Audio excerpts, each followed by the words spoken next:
د ځینو سرچینو په وینا ولسمشر د قطر، ترکیې او چین په منځګړیتوب بیرته کابل ته راځي. ملا عبدالغني برادر په کابل کې د ملګرو ملتونو د سرمنشي مرستیال سره کتلي. اتریش وایي که طالبان ژمنتیا وښیي په رسمیت یې پیژنو. سلام درنو لیدونکو، وخت مو بخیر، ستړي مه شئ، پام وکړئ تازه لنډ او مهمو خبرونو ته.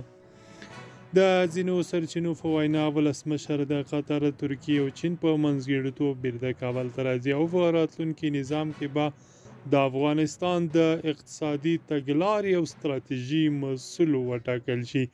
دا به مستقل ریاست وي. د همدې لپاره د طالبانو د حکومت اعلان ځنډېدلی او ټول فشل شوی نظام به بیرته ورغوي او ټول افغاني ټغر به سره په یو اتحاد راټول شي.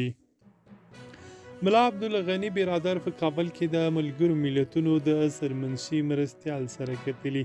د ملګرو ملتونو سازمان د بشري مرستو د همغږي په چارو کې د سرمنشي مرستیال په کابل کې له ملا برادر او د افغانستان د اسلامي امارت مشرانو سره لیدنې کې یو ځل بیا دوی ته ډاډ ورکړ چې د ملګرو ملتونو بشري مرستې به بېطرفه توګه میلیونونو اړ افغانانو ته وویشل شي او د دغو مرستو په ویش کې به ښځې مهم رول ولري. همداراز د ملګرو ملتونو د سرمنشي ویان سټیفن دوجیرک ویلي چې طالبانو ژمنه کړې چې د افغانستان لپاره با د بشري مرستو د کارکوونکو لاسرسی او خوندیتوب تضمین کړي. او په یو بل خبر کې به واورئ چې اتریش هیواد وایي که طالبان ژمنتیا وښیي په رسمیت به یې وپېژنو.